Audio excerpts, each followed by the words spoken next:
Tim Kaine grew up in a middle-class family in Kansas City, where his dad ran a union iron working shop.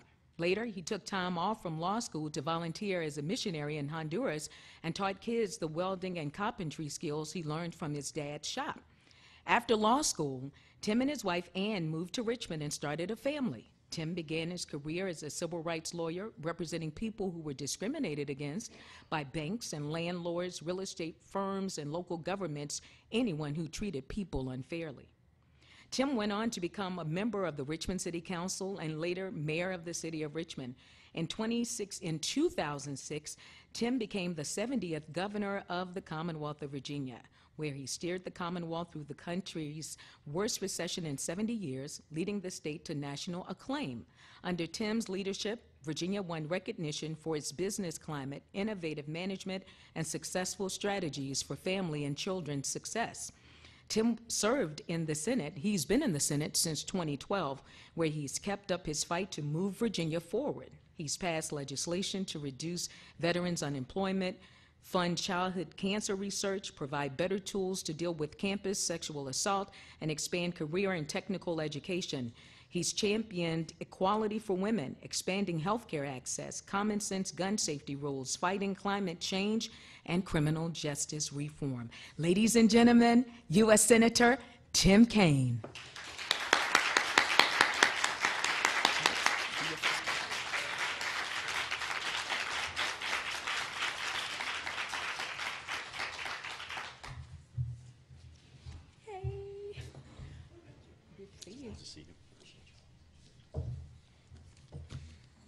Thank you for being with us, Mr. Kaine. Your first question will also be the prompt for your opening statement this evening.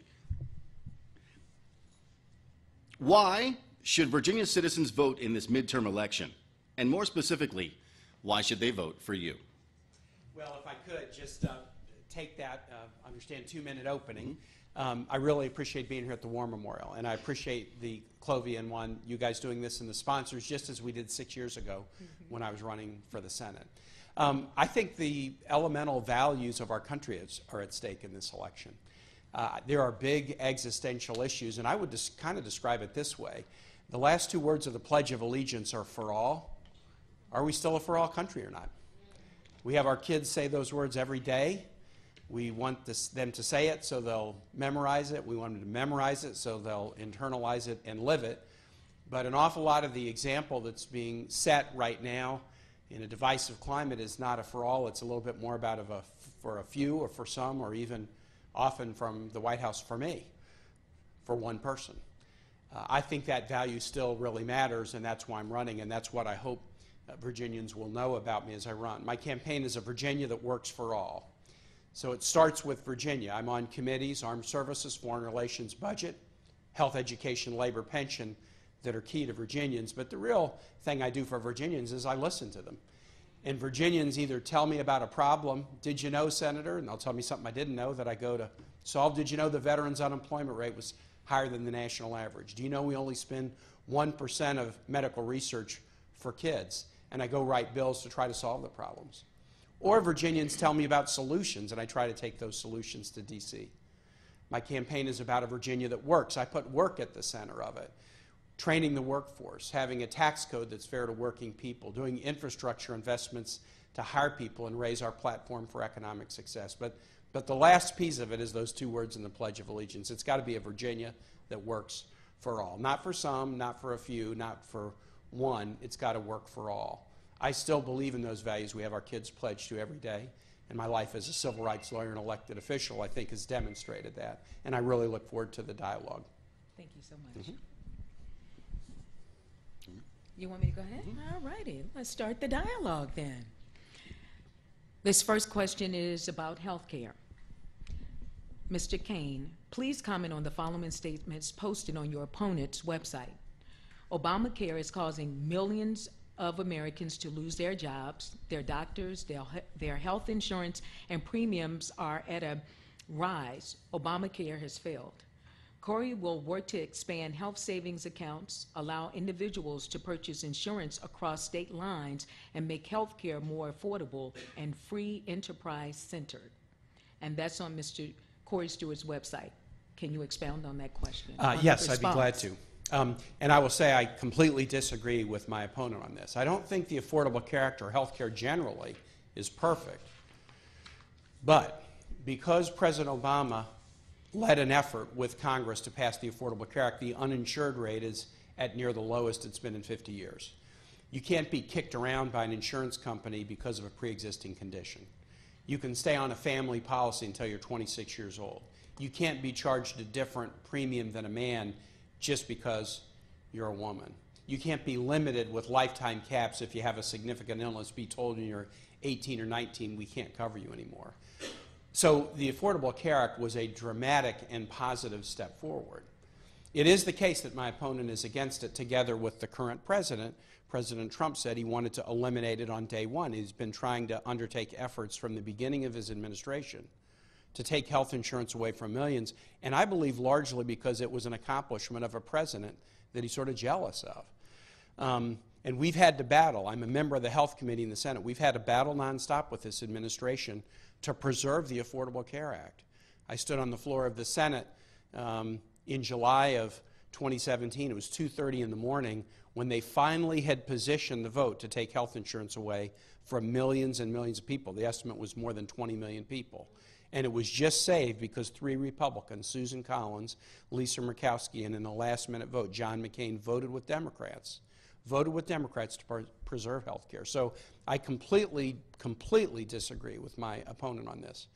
The people who come to my office are people who depend upon Medicaid, who depend upon the Affordable Care Act. They're children with disabilities or the parents of kids with disabilities, and they come and they say, hey, look, we don't need to go backward, we need to go forward.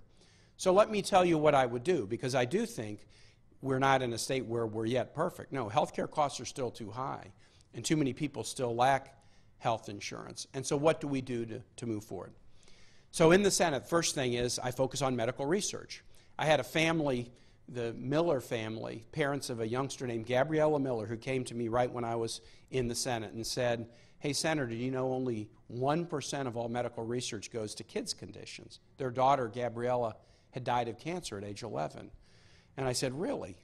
And they said, yeah, look at it. And I did. We only spend 1% of all our research on kids' conditions. So I wrote a bill together with then Congressman Eric Cantor, and we passed it. And we've been able to direct probably between $70 and $80 million directly into children's research, the Gabriella Miller Research Act, because her family told me something I didn't know, and we've been able to move forward. So research is important, NIH research. Second, we have to try to stop the Obama administration from sabotaging the Affordable Care Act, Obamacare. Our insurance companies in Virginia file their rates every year, and when they file the rates and they suggest they need a rate increase, they're telling us the reason. And the reason is that President Trump is taking action, eliminating the individual mandate, reducing marketing, reducing sign-ups, taking action to strangle the Affordable Care Act. And President Trump brags about this. On the trail, he says, I couldn't beat it on the floor, I couldn't repeal it, but he has made very plain that he is making every effort to stop it administratively. So we have to stop the sabotage. And then finally, I have a bill I'm really proud of called Medicare X. I would direct Medicare to offer an insurance policy that any American could buy in the exchange.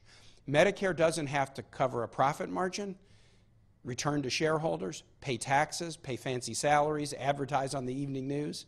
Medicare has a nationwide distribution network, and if Medicare offered a nonprofit policy that Americans could buy, it would be dramatically more inexpensive, and you could buy it in any part of the United States. Thank you, Mr. Kaine. Our second question is about prisons and criminal justice reform. According to the U.S. Census Bureau and other published statistics, African Americans make up about 13% of the U.S. population, but a majority of the inmates in our prisons. In your opinion, what is or are the reasons for this disproportionate incarceration of African Americans? And second, what policy or measure would you put in place or support to correct this problem? Well, Juan, to just take the question as you ask it, what is the reason for the disproportion? The reason for the disproportion, there are many, but one of the fundamental reasons is that there's still such systematic inequities and racial biases in our criminal justice system that we need to resolve. I recently introduced a bill at the federal level to decriminalize at the federal level marijuana. states would still make their own rules, but this would be a bill about decriminalization, and it would let everyone out of prison who's in prison because of a federal marijuana offense, as well as going into everybody's record, even if they're long out of prison, to expunge the record, because federal marijuana laws were used overwhelmingly and disproportionately over the years against African Americans and minority communities. So one of the reasons for the disparity is continuing racial bias, and we have to go in and look at strategies to deal with that in who we hire, in how we train people, and in criminal justice reform laws. What do I think that we need to do? And I want to talk about criminal justice, but then I want to talk about a related topic. There's a lot of people in prisons and jails who shouldn't be there at all because we're not doing enough around mental health and around substance abuse treatment. Right? So on criminal justice reform, I'm a co-sponsor of a bill that's on the floor of the Senate right now to do sentencing reform at the federal level, to start to get rid of some of the mandatory minimums and the 3 strikes you're out. And this is a bipartisan bill that's out of the Judiciary Committee on the Senate floor that I hope we will get a vote on and be able to move forward. And the good news is there is some bipartisanship on the issue that we're putting too many people in prison, that it's too disproportionate for minorities, and we're wasting a whole lot of money and hurting people's lives by doing it. So I do support criminal justice reform on the sentencing reform side. But let me get to this topic about addiction and mental health. Somebody told me recently about a program at the Chesterfield County Jail that focuses on addiction, and they said, you ought to go see it, Senator. So a couple months ago, I went over to the Chesterfield County Jail, and I went in and I visited with about 70 men on one side of the jail and 60 women on the other side of the jail who participate in an addiction recovery program. And they shared their stories, trauma. Sometimes a guy in a white coat writing a prescription after a sports injury that then turns into an opioid addiction. But on each side of the jail, I got asked a tough question by the inmates. Hey, Senator, why did I have to get arrested to get a program like this? How come in a city like Richmond, 1 million people, state capital, a lot of resources, I have never been able to get a program like this until after I got arrested? So I think one of the things that we have to do if we're serious about criminal justice reform is stop using jails and prisons as the warehouse for a society that's unwilling to invest in mental health and addiction treatment. And the sheriffs turn out to be, in some ways, some of the most compassionate advocates there are. I always ask sheriffs when I see them, what percentage of people in your jail shouldn't be there? I mean, I've got attorneys here who know the answer. These sheriffs, the lowest number I've ever heard from a sheriff is 40%. And I hear numbers as high as 70% for sheriffs. But they understand if somebody has a mental health issue that's untreated or a substance abuse issue that they've never been able to find a treatment program for, there's going to be a day where they will do something that might be dangerous or whether they might steal something to support their habit, and then suddenly they're in the wrong place. There should be treatment options, not using jails as warehouses. And our sheriffs, that's a horrible burden to put on the shoulders of police and sheriffs to be frontline mental health responders in a society that is unwilling to support true mental health and substance abuse prevention. So I think a lot of what we need to do in the criminal justice space is about recognizing that an awful lot of the people that we treat in the criminal justice system are really people we should be treating in a public health system that provides mental health and substance abuse treatment.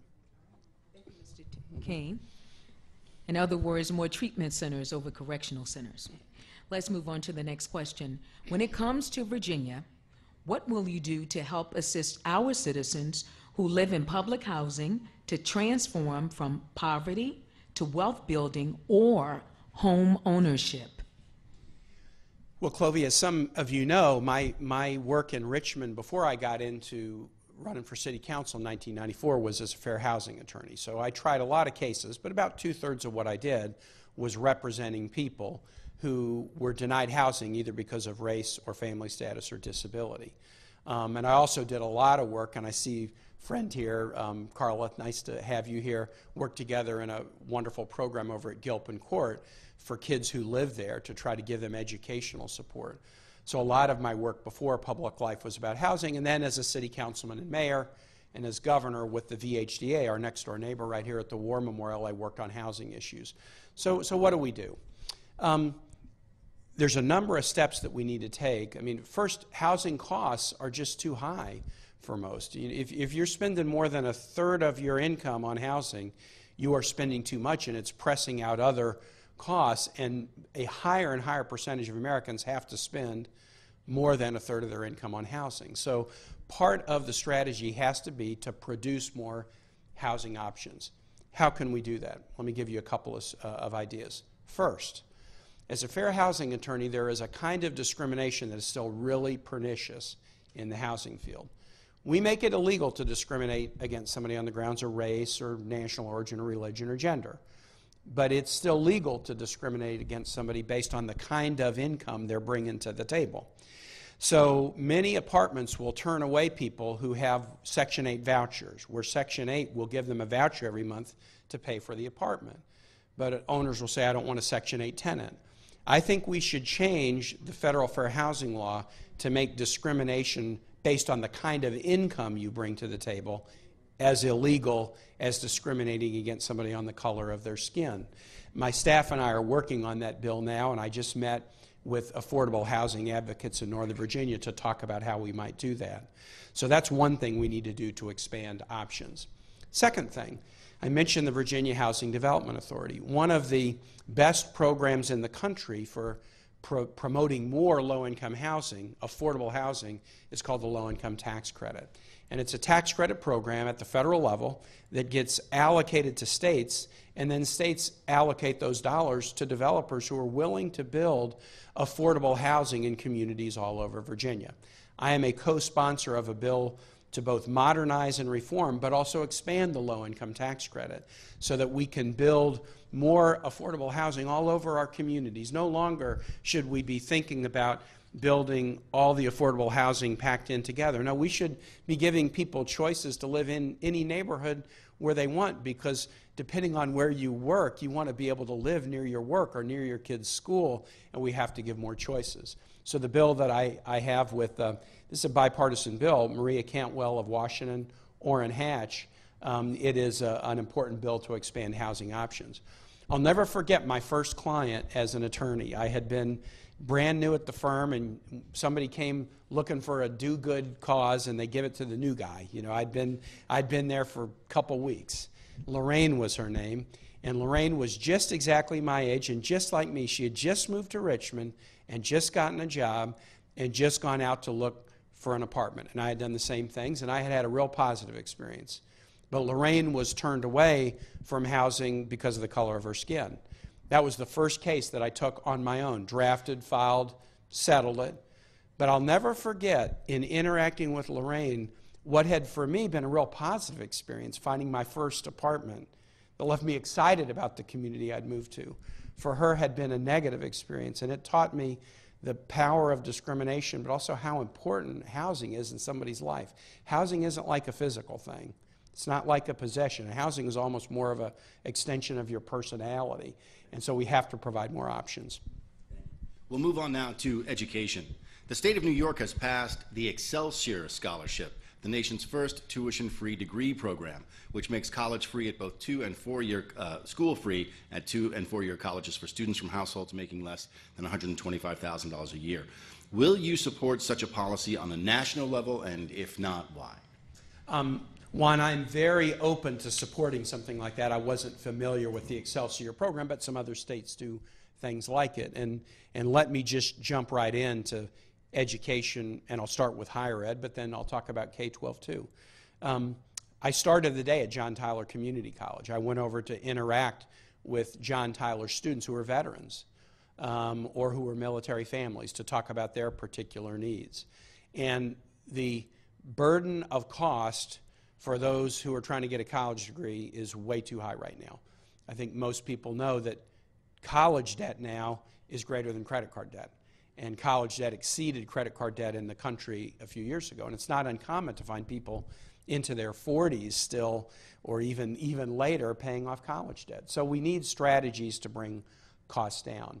And I do believe one way to do that is to focus significantly on lower cost community colleges. But that's not all that we need to do. I would actually would try to set a goal for our society that we would have debt-free college. Not free college, but debt-free. I think any student finishing college should be able to walk out into the world without debt on his or her shoulders.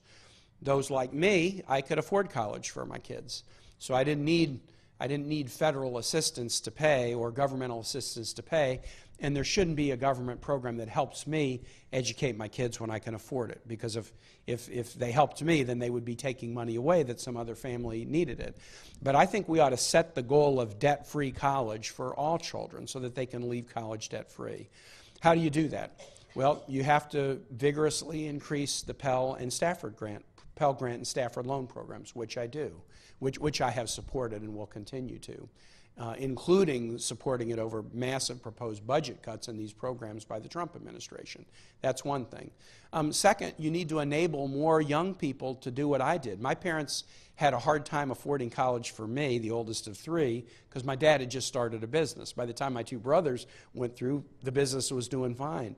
But what I was able to do is to go to college for 3 years at a public school because I'd gotten enough college credits in high school. Can we help more students jointly enroll in college credits when they're in high school to bring down the cost of college? That's very important. A third thing we need to do is we need to take the student loan and aid programs that we have and make them more useful.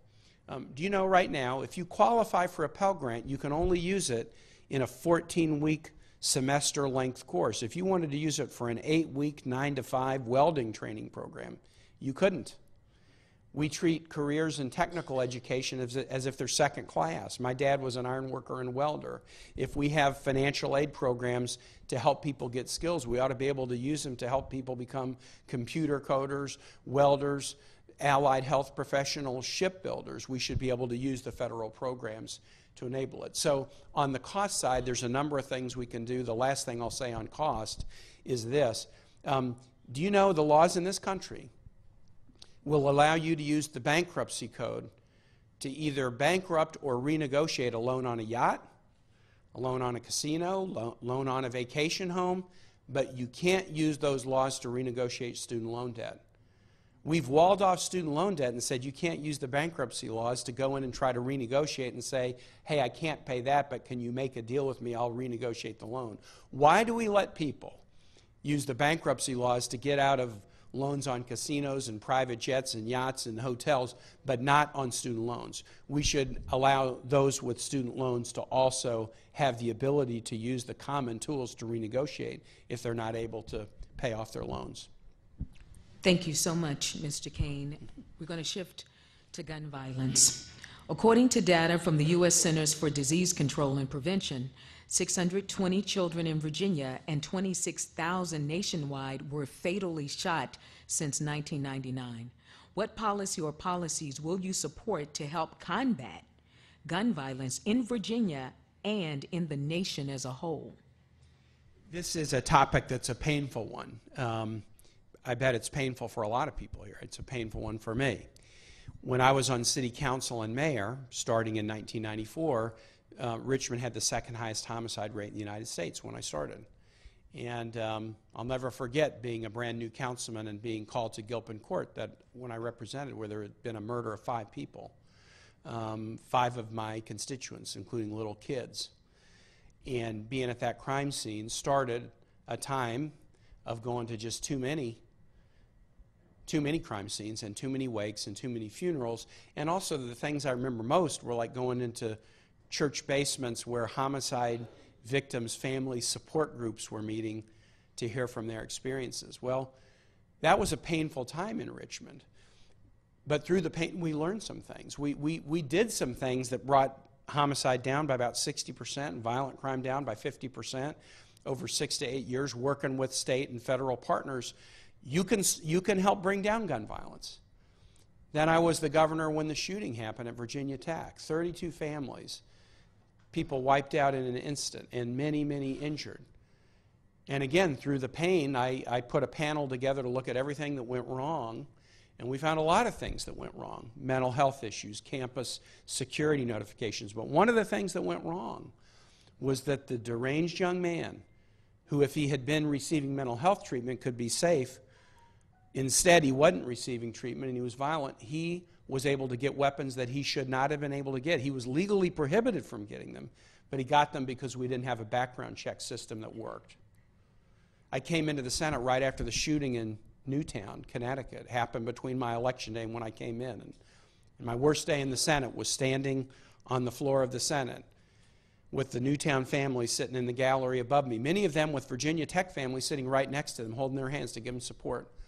We tried to pass universal background checks at the federal level in the Senate. We fell a couple votes short in April of 2013. So look, I have long been a supporter of better gun laws. I was able to close a gun show loophole after the Virginia Tech shooting by executive order to protect people, but I couldn't do the comprehensive universal background check that we needed to do. I support that at the federal level. We should, at the federal level, have a universal background check of anybody who is selling or transferring a weapon to make sure that the person that they're getting it isn't on the list of 9 prohibited people who are not supposed to have weapons. Felons, those adjudicated mentally ill and dangerous, those who are subject of domestic violence protective order. That's number one. Number two, I believe that we should have a national law to restrict high-capacity magazines, those magazines that you load into weapons. Sadly, you know this. These crimes are often stopped when somebody's changing out a magazine, and that gives the police the split second to stop them. Or in the case of the Parkland shooting, the shooter himself jammed the gun reloading the magazine. And we should limit the size of magazines so that it's not 30 or 50. The Las Vegas shooter who could fire into a crowd and injure hundreds of people because of the high-capacity magazines. We should try to limit the magazines, I think, to no more than 10. No more than 10. That's already done. The interesting thing is you'll have some say, we can't do that because of the Second Amendment. You can't limit it. No, we already limit magazines in Virginia and in every state. If you go deer hunting in this state, or if you hunt an animal, you are not allowed to have more than 3 rounds in your magazine or chamber. And every state has a law like that. And why? Because it wouldn't be fair to a defenseless animal to let somebody have a high-capacity magazine to track them down. If it's not fair to an animal, it's not fair to a human. Thank you. Please silence your cell phones. Our final question is on economics and the minimum wage specifically. The current federal minimum wage is $7.25 an hour and has remained so for the last 9 years. According to the Economic Policy Institute, 29 states and the District of Columbia have minimum wages higher than the federal minimum. Do you think it's time to increase the minimum wage, and explain your reasons? Well, I could do the answer in 3 seconds. Yes. But I've got the rest of my 4 minutes to explain why. So we absolutely need to increase the minimum wage. And not only do we need to increase it, and I'm the co-sponsor of a bill to increase it, we need to have a philosophy about the minimum wage, because what's magic about $7.25? I'm not sure there was even anything magic about that when it was last set. What should the minimum wage accomplish? I'll tell you what I think the minimum wage should do and how we should set it. I think if you work full-time in this country for minimum wage, that should earn you enough to be above the poverty level. But right now, if you work full-time in this country for minimum wage and have one dependent, you're below the poverty level. So, I think about what we tell our kids. Hard work is important. You got to be a hard worker. But if we have policies where if you work full-time, you're below the poverty level, then our deeds are not matching our words. By the way, 2/3 of the people in this country who work full-time for minimum wage are women. So this is also not just an economic justice issue, it's also a gender justice issue. So I would figure out the poverty level, and I would set the minimum wage. I'm a supporter of a bill to, in phases, take it to $15. I would set the minimum wage to get you above the poverty level if you work full-time with one dependent. That's where I would set it. And then, I would adjust it every year. We adjust Social Security. We adjust other things by cost of living. But why do we set the minimum wage and then let it go 8 or 9 or 10 years without adjustment? That ends up being very tough on working people. But you know what? It's also tough on businesses. Because when we finally get around to setting a different minimum wage, and they've been at $7.25, of course, if you wait 9 or 10 years, you're going to set it to $14 or $15. And that's particularly tough on small businesses to have to make that big jump. Whereas if you were making modest adjustments every year, it's much easier for people to figure out a way to do it. The one thing I would contemplate, one, as we're setting a minimum wage, is if we adopt the philosophy is that it should get you above the poverty level, I would contemplate a lower minimum wage for 16 to 21-year-olds. I do think kids getting into the workforce for the first time, I think we want to give incentives to employers to try to hire young people. I remember even with a dad that ran a business where we were working in the business, from age 9 or 10, that first time I had to get a job with an employer other than my dad, I had to learn some things about the workplace. I wasn't, necessarily, just because I'd worked in a ironworking shop, what did I know about being a waiter? Nothing. So, so when you're young and you don't know a lot, to have maybe a lesser minimum wage for young people, I would get. I think that would be understandable. But for an adult, I think a minimum wage should be set in a way that will get you above the poverty level.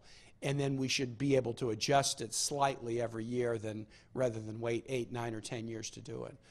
There's a lot of other issues, since my card hadn't come up yet, in the economic space. We just did, in my view, a tax bill that was sort of a disaster because it was deep, permanent tax cuts for corporations, but tiny, temporary, and expiring tax cuts for people.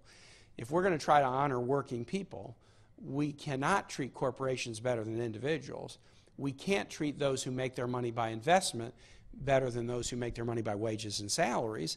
I want to have a good economy for investors and companies, but we can't disadvantage people and those who are bringing home, W-4s because they're making wages and salary. So those would be other things that I would do kind of in the wage space to try to help people have economic opportunity. Mr. Kaine, thank you so much for responding to 6 questions this evening. And now you have a 2-minute response, closing remarks. Well, I will go back and, again, just thank you guys for doing this. And thanks for doing it for so many races. This is your first time hosting the community and bringing candidates before to educate on issues that are important. Again, I'll go back to where I started. I really appreciate the fact that now for 24 years, my city, my Commonwealth, have supported me to serve Richmond, serve Virginia, and serve the country. And I would love the opportunity to continue serving. There's a lot of frustrations in my job, a lot of frustrations. But when I put it on the scale of good and bad, it's not a hard call to try to run again. Every day, as I have said, I meet a Virginian who says, "Hey, Senator, did you know?" And they tell me something that I didn't know about a problem that I need to try to solve. And I'll work every day to solve problems. With this administration, I'm often at odds with this president, but I never stop looking for things we can do together. Our motto is advance everywhere you can and defend everything you must. The president has signed 6 pieces of legislation of mine just since July. Bills that I've been working on. Now, I don't get invited to the signing ceremony, but that's okay. If I get it signed and it's helping people, that's all that matters to me. So in the Senate, I will continue to do that, but I'll just repeat the theme. It's got to be about Virginia. It's got to be a Virginia that works, and it's got to be a Virginia that works for all. In my time as a civil rights attorney and a local official, in my time as governor representing the diverse state that has Appalachia and Oysterman and Richmond and high-tech Northern Virginia, I've always tried to represent everybody, listen to everybody as best I can, and then do what I think is right. But I don't think we have to settle at this moment in time for the politics of me, the politics of division, the politics of name-calling. We don't have to settle for that. We should aim higher. Virginia is for lovers, not haters. We're the state that put equality out there as the North Star. We're a commonwealth, a community, and I think we need to live that way. And if I'm honored to serve again, I'm going to continue to try to serve that way. Thank you. Thank you. Mr. Tim Kaine. Thank you so much for participating in the 2018 Senatorial Community Forum. That's going to run Richmond, inviting everyone, our viewers and folks in this auditorium, to the 2018 Senatorial Community Forum. And we want everyone to know that your vote is your voice, your right, and your power. And you have to have that opportunity to get up close and personal with candidates that are vying for your vote and who will represent us on Capitol Hill. So thank you so much on behalf of 8 News and Juan Condi and all of our wonderful sponsors, Radio 1 Richmond, KISS Richmond, Praise Richmond, iPower Richmond, and ESPN Richmond. We thank you so much for joining us, and we also thank you for watching us on this live stream. It's a great pleasure to be here at the Virginia War Memorial. If you're just joining us from home, we're here on a lovely, lovely evening, and we'd like to have some remarks from our gracious hosts. Please help me in welcoming the Executive Director of the Virginia War Memorial, Mr. Clay Mountcastle.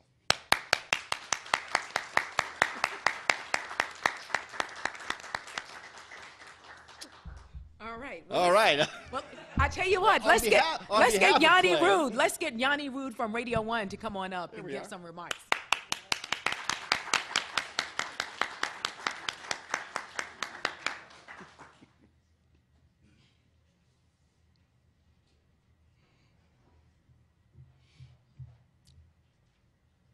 Well, thank you, Juan and Clovia. And as a representative for Radio 1 Richmond, I want to say thank you to the candidates for coming by and speaking to you, and of course to everyone here and everyone looking on the stream. Thank you, and please pay attention to what all the candidates have to say. Thanks again. Thank you. All right. Let's go ahead and do ground rules. We're pleased tonight to have a very, very talented singer to perform the national anthem for us, singing the Star-Spangled Banner from Elko Middle School's 6th grade. Please join me in welcoming Mr. Christian Bolar.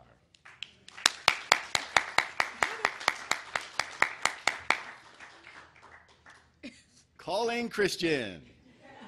When I was in 6th grade, I wandered around a lot too. Couldn't find me anywhere. Probably said it's my turn. Right. We should have told him it was time for dinner. Yeah, absolutely. Well, let's move on to the ground rules right Let's. We have a number of ground rules that we gave both of our candidates for the forum this evening. We'll read for the audience here a few that apply to y'all. And Here first, he comes. Oh, hey! Hey. He was downstairs in the reception area. Okay. Please stand for the anthem.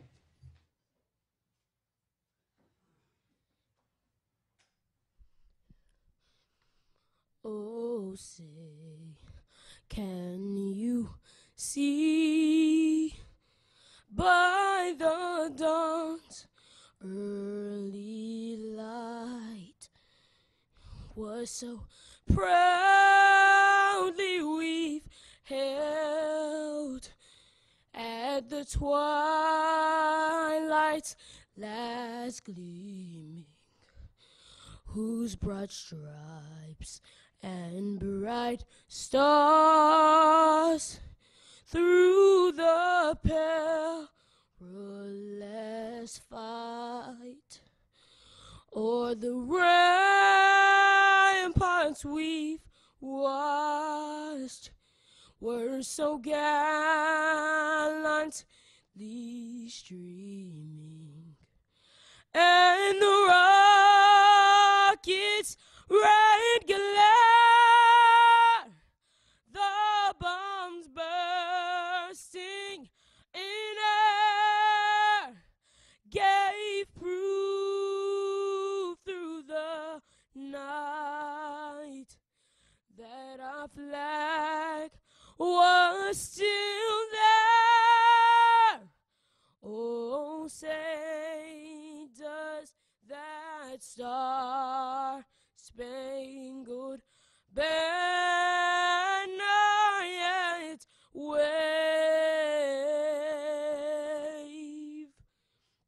o'er the land of the free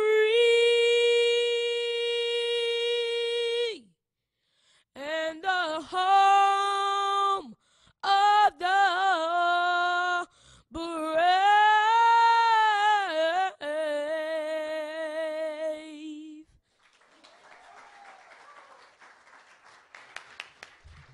And that was 6th grader from Elko Middle School, Christian Bolar. Now, Juan, give us those ground rules. All righty, Clovia.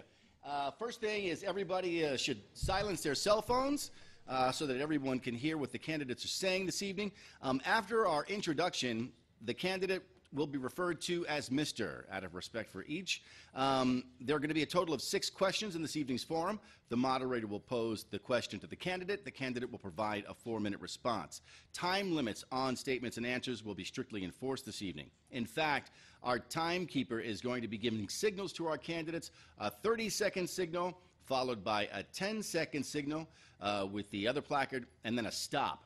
At the time when that final placard comes out, we will ask the candidate to stop. And we will enforce those time limits, reserving the right to stop anything that we think is going on too long. If anyone here demonstrates any disruptive behavior, we the moderators reserve the right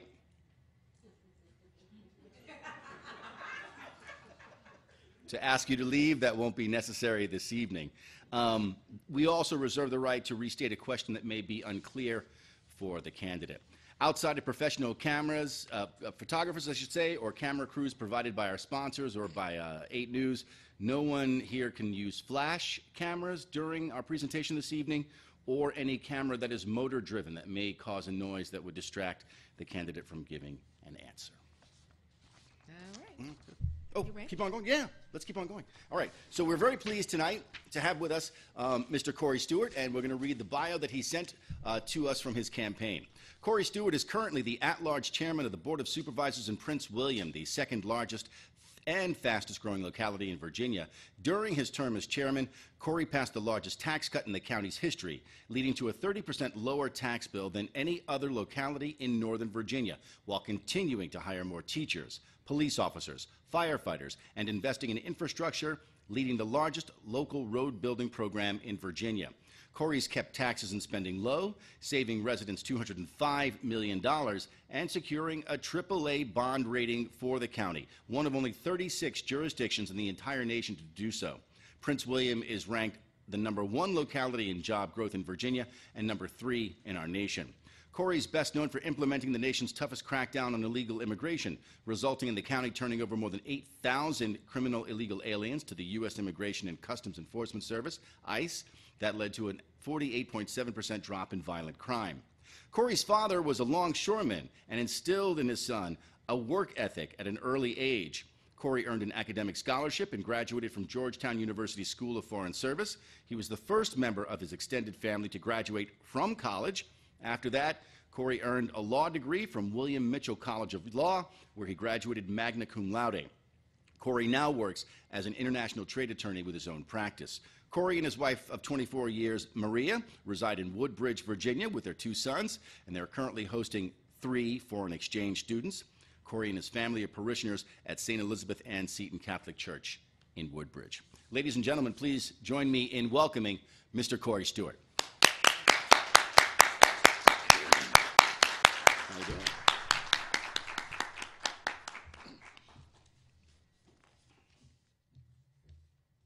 Good evening. Good evening. How are you? How are you? Good. Mr. Stewart? It's good to see you again. Thank you, my pleasure. All right, we're going to get started. The opening question. Mr. Stewart will have 2 minutes to address the following question. Why should Virginia citizens vote in this midterm election? And more specifically, why should they vote for you? Oh, man. The tough ones are the first. I'm just kidding. Well, thanks a lot. I really appreciate it. And I want to thank Radio 1 Richmond for having me here today. When I first received the invite, some of my staff, they said, well, my advisors said, never go into a forum unless it's a friendly forum, unless you're absolutely certain people are going to be with you. And I think that that's the problem in America. I think it's a problem in Washington. I think that we have 2 sides that aren't talking to one another. I think that we have Republicans and Democrats are both yelling, but they're not getting anything done. And even in our media, we've got Fox News on one side and we've got MSNBC and CNN on the other. It's like we have 2 Americas. They're not talking. We don't have to moderate our views. We don't have to come to the center on everything. That's okay. Some of us have very strong views, one way or the other, and that's all right. But we have a lot of things that unite us. There's a lot of things that we can get together and we can fix problems the way we used to. Back in the 1980s when I was growing up, I remember Ronald Reagan getting together with the Democratic Speaker of the House and Tip O'Neill. And they were able to get things accomplished for America. Rebuilding our military, lowering taxes, more jobs, more economic growth. That's what I want to do in Washington. I've got very strong views on many, many things, but I'll tell you something I will never do. I will never close the door. I will always be open to opposing views because I want to get things done. And I want to go to Washington to get things done. I've seen Virginia. I've been through the state so many, many times, and I've seen there's been a lot of problems with the opiate addictions, with the lack of transportation, lack of roads, bad schools, struggling students. We need to fix these things. That's what I want to go to Washington for. I want to fix these issues. Look, I'm very hard-headed in many ways, but I'm very open-minded in finding a common solution, and I ask for your vote on November the 6th. Thank you very much. All right, thank you. Please comment on the following statements posted on your opponent's website. Quote, Tim also has a plan called Medicare X, which would give all Virginians access to a plan similar to Medicare. The public option would give more Virginians a real choice when it comes to health insurance at a lower cost. He opposes cuts to Medicare and believes Virginia should expand Medicaid so hundreds of thousands more Virginians can get access to care. Refusing to expand Medicaid would cost Virginia tens of thousands of jobs and tens of millions of dollars. It's a no-brainer, yet the leading Republican candidates for Senate vocally oppose it. You have 4 minutes. Well, I mean, there you go. Again, it's division, division, division in Washington. You got one side is saying, we have to do this. The other side is saying this, we got to do that. You know where the solution is? It's someplace right down the center of this aisle. That's where the solution is. That's what we have to focus in on, because let's just agree on a couple of things. Let's agree, number one, that our healthcare system in this country is broken. It's broken. Between 2014 and 2017, premiums, healthcare premiums in this country during that 3-year period more than doubled, 105% increase, more than doubled. The average deductible for healthcare insurance in this country is now between $6,000 and $12,000. For many, many families in this state and across this country, that's not affordable. You'd be better off not even having health insurance. And in fact, a lot of people are choosing to drop their insurance. In 52% of the localities across this country, there's only one health insurer. You only have one choice. You don't have a choice. We need to fix that. So how do we do it? I know that Senator Kaine has his ideas. My only concern with that is this. Yes, Medicare is a very good system. Medicare, if you're a senior, if you're about to become a senior, it's a very good system. Medicaid, on the other hand, is broken. It was developed in 1965. America was a very different place in 1965, and it hasn't kept up with the times. Medicaid is so broken that it's not only exploding the cost of health care, not just for the states, crowding out spending on other programs, especially education. It's hurting our education system because it's crowding out funding for education. And it's exploding the cost of government on the federal level as well. But what is the most tragic of the whole thing is that Medicaid is not providing a good quality service for the people who are depending upon it. It's very difficult to find a physician. Sometimes you have to wait a long time. Many times you have to travel many, many, many miles, and especially for the poor, that's not so easy to find the doctor that you need. That has to be fixed. Now, here's what I propose to do about that, and this is a bipartisan solution, something we did very much similar to what we did in the 1990s with welfare reform. Then we had a Democratic president and we had a Republican Congress, and they came up with a solution together. And that was this. We're going to take welfare as we knew it back then, and we're going to give it to the states and have each state working with their own citizens to develop a program that would work, that would help to get people employed and end this cycle. And it worked. And the states learned from each other. Well, that's what we need to do today with regard to health care insurance, especially for the poor. What I'm proposing to do is to take Medicaid, not cut the funding, but take current Medicaid funding and give it to the states and have each state develop its own health care system for its own underprivileged and poor residents. And what will happen is the states will learn from one another, and they will drive down the cost, not just for the taxpayer, but for the people who are on it, and they will improve the quality. That is what we got to do. And finally, we got to stop protecting insurance companies. We need to make sure that these These big insurance companies are actually forced to compete with each other. That means that you should be able to buy an insurance across the state lines. That'll improve the quality. It'll reduce the cost for our residents as well. That's what I propose to do. Thank you so much, Mr. Stewart. Now we're going to move on over to prison and criminal justice reform. According to the United States Census Bureau and other published statistics, African Americans make up about 13% of the U.S. population, but make up the majority of our prisons. In your opinion, what is or are the reasons for this disproportionate incarceration of African Americans? Secondly, what policy or measure would you put in place or support to correct this problem? Well, I'm going to share a story with you that in 1952, when my father was 19 years old, he and a friend went someplace. They both got drunk, and my father was driving, and there was an accident. And as a result of that, his friend was killed. And my dad was convicted of involuntary manslaughter. 1952. My dad died in 2004. He never got his voting rights back, ever. His options for employment were forever limited. You know why? Because when he applied for a job, there was always that box. Have you ever been convicted of a serious misdemeanor or a felony? And as soon as he checked that box, that was it. That was it. And it's still happening today. If you want to apply for a government job and you did something stupid when you were young, 17, 18, 19, 20 years old, and you want to apply for that job, it lives with you. And I think it's time that we remove that box. I support the NAACP and their movement to ban the box. Now, that doesn't mean that employers can't ask you at some point whether or not you've ever been convicted of a serious crime. That has to be able to happen. But at least give the person the chance to explain that they did it when they were young, that they've turned their lives around, and that something has happened that intervened in their life. That will give a second chance to people. We are a nation of second chances, and I believe in that. And I know most Republicans don't feel that way, but I do. Secondly, in Prince William County, we've had this growing prison population up until a couple years ago. Let me tell you what happened a couple years ago.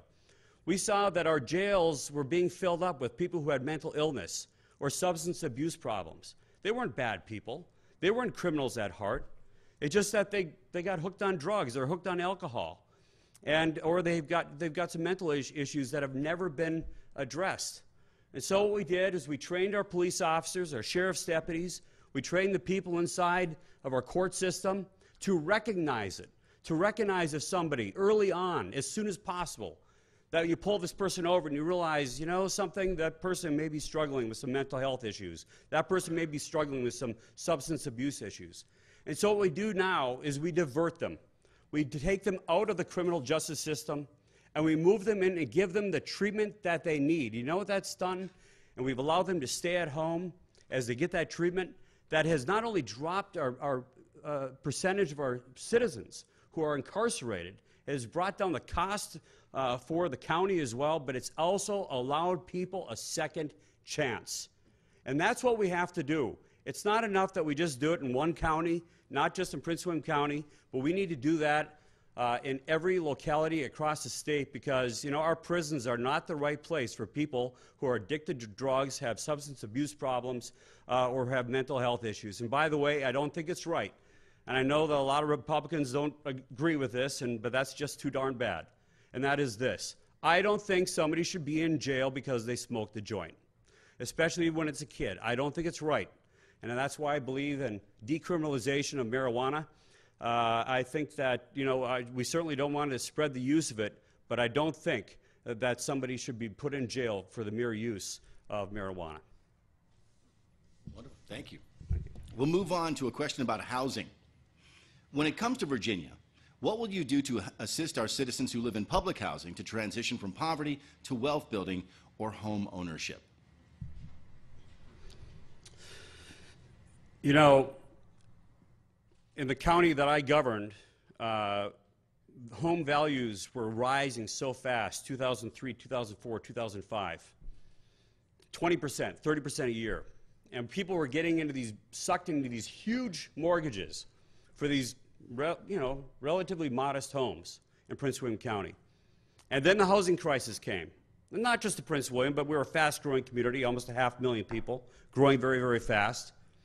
And people had these massive mortgages, and all of a sudden the housing market collapsed. And they were stuck with this massive mortgage when the current value of their house was down here. And you know what the banks did about it? Nothing. Nothing. You know why? And they forced residents into foreclosure. They weren't interested in renegotiating the loan. They weren't interested in fixing the problem. They weren't interested in protecting the interest that the people had in their homes. They were interested in only one thing, and one thing only, and that's getting their money back. And so they allowed, in fact, they diverted people into foreclosures. People lost everything. They lost their homes. They lost the equity that they had in their homes. They lost the community that they were in. But you know what happened to the banks? They got their money back. You know who they got their money back from? From the federal government. Because, we have these loan guarantee programs in the federal level. And the federal government tries to tell us, oh, this is a great thing. It's a great thing for people who are trying to afford a house. Freddie Mac and Fannie Mae. But you know what that really amounts to?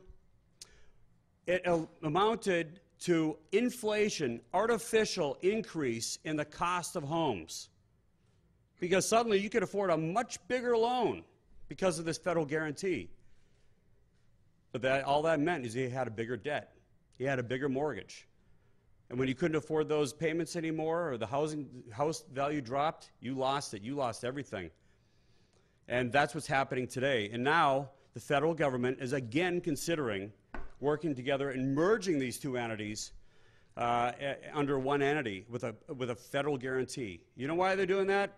Not because it's good for you, not because it's good for me, not because it's good for the homeowner, because it's good for the big lending institutions. That's why. That's why. I hate to be crass about it, but frankly, Congress is in the pockets of the big banks. That's what's happening, and we are all paying the price for it. It's time to hold the big federal lending institutions accountable. Accountable. And when we do that, the price of housing will drop to the level that it's supposed to be at. But we have to hold them accountable. We have to have the guts to do it. That's what I'm going to do about it. Thank you so much, Mr. Stewart. Now we're going to move over into education. The state of New York has passed the Excelsior Scholarship, the nation's first tuition-free degree program, which makes college free at both 2- and 4-year colleges for students from households making less than $125,000 a year. Will you support such a policy on a national level? If not, why? Well, here's the problem with that. I mean, when you hear about it, like, well, let's give loan forgiveness and so forth to the students, but that doesn't really address the whole problem, does it? When your students, when your kids get out of high school and they go to get a 2-year degree from a local college, or they move out of state like mine just did to go to college, or a 4-year degree, and they spend time in the prime of their lives, studying, and they get out, and they have a massive debt, and they can't find a job. It's not just the money. It's not just the debt. It's not just the college debt that they're out. They've lost something that nobody can ever give back to them: time. They've just spent 4 years or 2 years getting a degree that they can't use, or they can't use in the job in the field where they got the degree. You know, the problem really dates back to the early 1970s, when the federal government said, look, we're going to give you student loans, or we're going to give you a Pell Grant, we're going to give you student grants, etc., so that you can go to college. And the federal government said, all right, but we're only going to give those loans, we're only going to give those grants if you go to an accredited college. Well, that sounds okay, but here's the problem. The federal government doesn't move very fast. And they don't realize that when they're giving you that degree, when they're making you go to that institution and you get out and you're completely, you have a degree that you can't use. So there's something called the HERO Act. It was sponsored and it was introduced last year by Senator Mike Lee. And here's what it does. It takes that power of accreditation, it takes it away from the federal government, and it gives it to the states. It would give it to Virginia. And what Virginia could then turn around and do is work together with chambers of commerce, with business associations, with business people, and say, look, what specific courses could be used? What degrees? What could be used? Useful? What specific things should we be teaching our kids so that when they get out of school, they have a job? And then in that way, we're going to match up the skills and the education that people are learning, that our young people are learning in that institution of higher learning. We're going to be able to match that up with what the skills are that are needed in the workplace.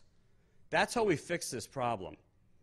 And it's not being fixed right now, and frankly, there's not a lot of people in Washington who have the guts to address it. But it's got to be fixed because we're talking about the future of our young people. And by the way, this is something, and I'm not talking about just degrees, I'm talking about apprenticeships as well. You're actually working together, you know, with somebody who's already got that skill. The Europeans do it very well. Under this whole thing is this problem, and we're all kind of guilty of it. We believe there's this thing that in order to be a success, you got to have a college degree. You know, that's not true. We got to remove this stigma of actually, you know, working with your hands. That can be a proud thing. It was for my dad. I think that we need to remove that you can be a success. You can work with your hands. You can get that technical education, and you can support yourselves as a blue-collar worker. As somebody with skills, you can support your whole family. That's what we have to return to. Thank you, Mr. Stewart. We move now to gun violence. According to data from the U.S. Centers for Disease Control and Prevention, the CDC, 620 children in Virginia and 26,000 nationwide were fatally shot or have been fatally shot since 1999. What policy or policies will you support to help fight gun violence in Virginia and in our nation as a whole? You know, I don't know about the rest of you. Actually, I'm pretty sure I do know. But you see these shootings at these high schools, and no matter who you are, it's heartbreaking. It's the #1 fear that a parent has. I can't imagine anything more terrible than that there's a shooting and you don't know whether your child was involved in a school shooting. This is perhaps the best area where we can work together as Americans in fixing this problem and taking the political stuff out of it. What works? What's a realistic way to solve the problem of violence in our schools and violence in our neighborhoods, for that matter? And there's one thing that after Sandy Hook, after the horrible school shooting in Connecticut a few years ago, I worked together with the board, Democrats and Republicans, and we did it again this year to expand it. And that is, we have over 90 schools in Prince William County now, and we've put police officers, school resource officers, SROs, in every one of our middle schools and our high schools. And now we are supplementing that with retired police. Gun-free zones don't work.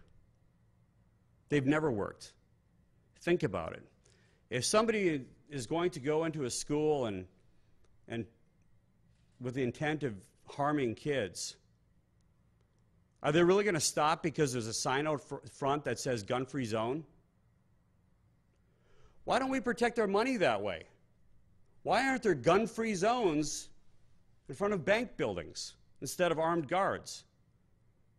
We don't rely upon signs to protect our money, so why do we rely upon signs to protect our kids? You know how we get these shootings down? We put armed police and retired police in our schools. And by the way, they can work together with our kids and work together in a cooperative way. And it helps build trust between the community and the police who serve the community. And that's how we do it.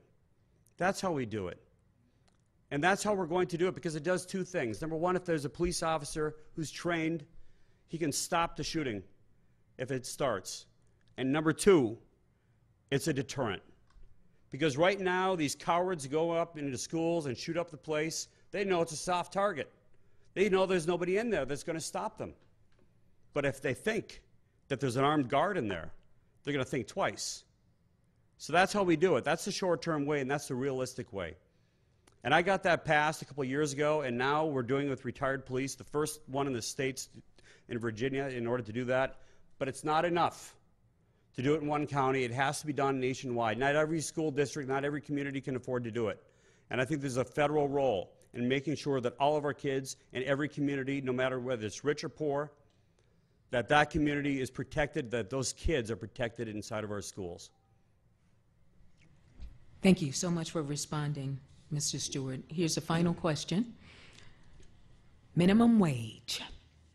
The current federal minimum wage is $7.25, and it has remained so far for 9 years. According to the Economic Policy Institute, 29 states and the District of Columbia have minimum wages higher than the federal minimum. Do you think it's time to increase the minimum wage? Explain your response.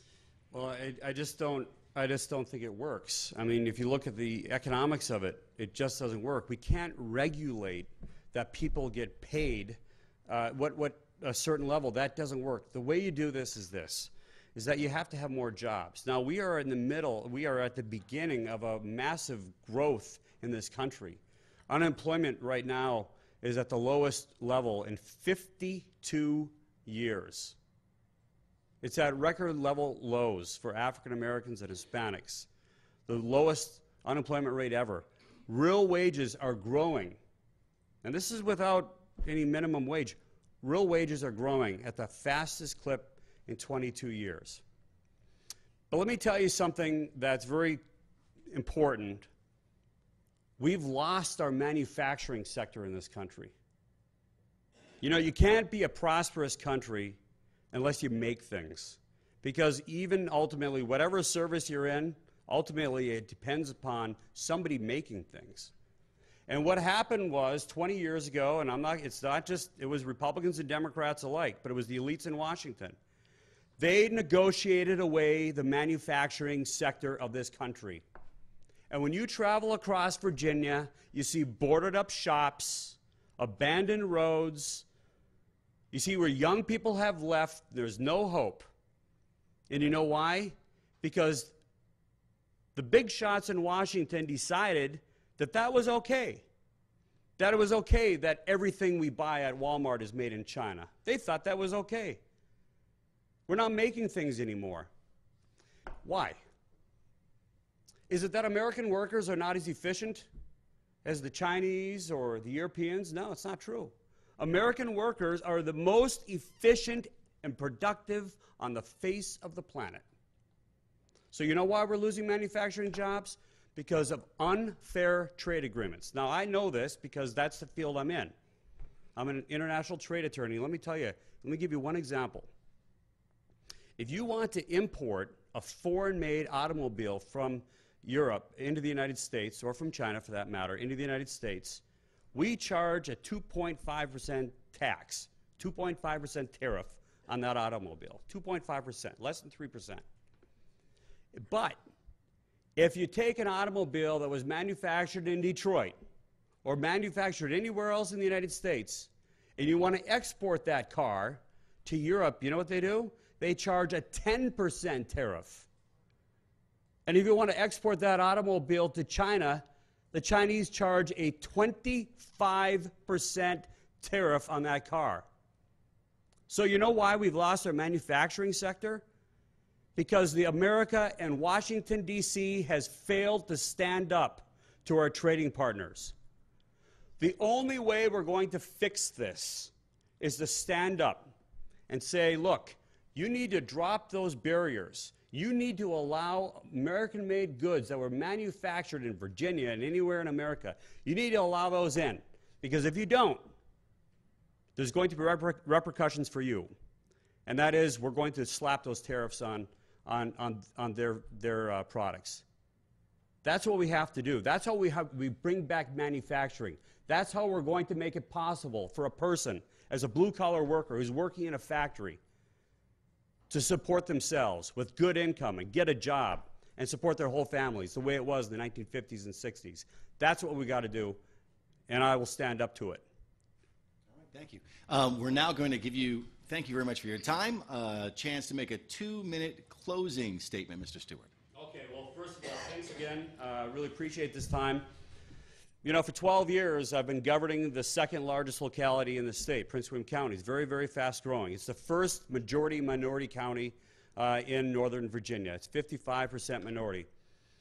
What I've been able to do is, you have to work across party lines.